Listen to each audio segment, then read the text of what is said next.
Manizibuyisela kubahlali baseNelson Mandela Bay. Igama lami nguXolani Yisaka, station manager waseNkqubela Community Radio. Inqubela FM kulonyaka ina 14 years. Sithe sabe kanti sabona into yoba masidibane noSpa othe bakanti kusungula i-first annual boxing tournament ezawuthi bekanti ijongana nokukhulisana nesport apha eNelson Mandela Bay.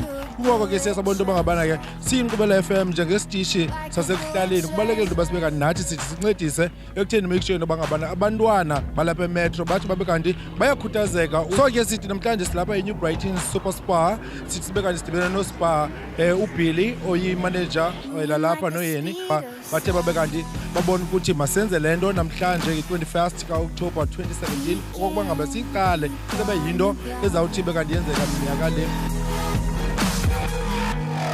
Can't stay in one place. Keep moving like a bullet. Hi there, I'm Annie van der Linde from New Brighton Super Spa. I'm the general manager. I would like to say thank you for this wonderful event that's taking place here at New Brighton Spa. One of our top sponsors is KQFM. I would love to say thank you, Vant, for the contribution towards this and for the joint partnership we have with you guys.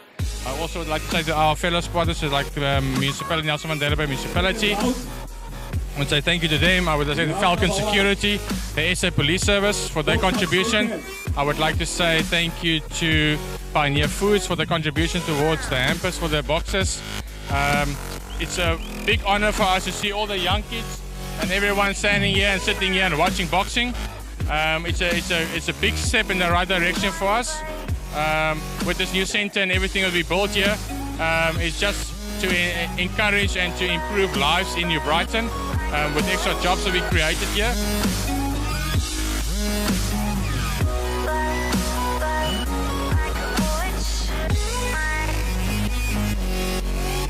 Efanelekileyo yena ke into siyifunayo nesibalulayo thina ingamandla ngaske zonke aba bantu bangosomabhizinisi ibe ngabantu abasinika inkxaso njengoSpa kuba ethe wabe uyasibizela namhlanje sizodlala apha kwakhe ngoba kukwakhe apho uSpa so now loo nto leyo ithetha ukuthi ibonisa intsebenziswano nabantu baseNew Brighton.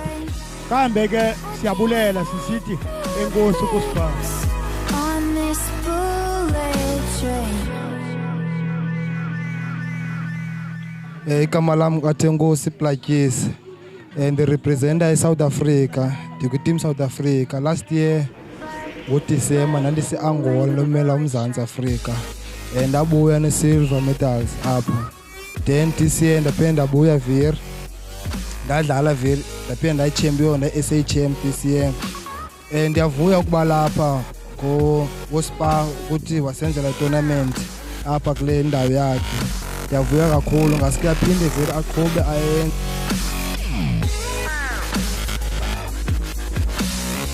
Kubalulekile uba umntana xa eqala ukuthi ebe kanti uthi dlangu ayi-introduce kwi-sport so that abe nokwazi into yoba ngabana umntana athi ekhula nje eyazi into yoba ngabana i-sport yinto enokwazi ukuthi ishape i-future yakhe necareer yakhe.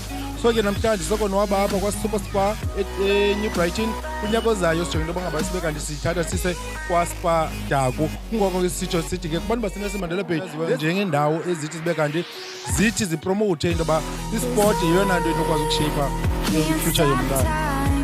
You keep boring in my mind, and spaces undefined. These tracks left behind. You can't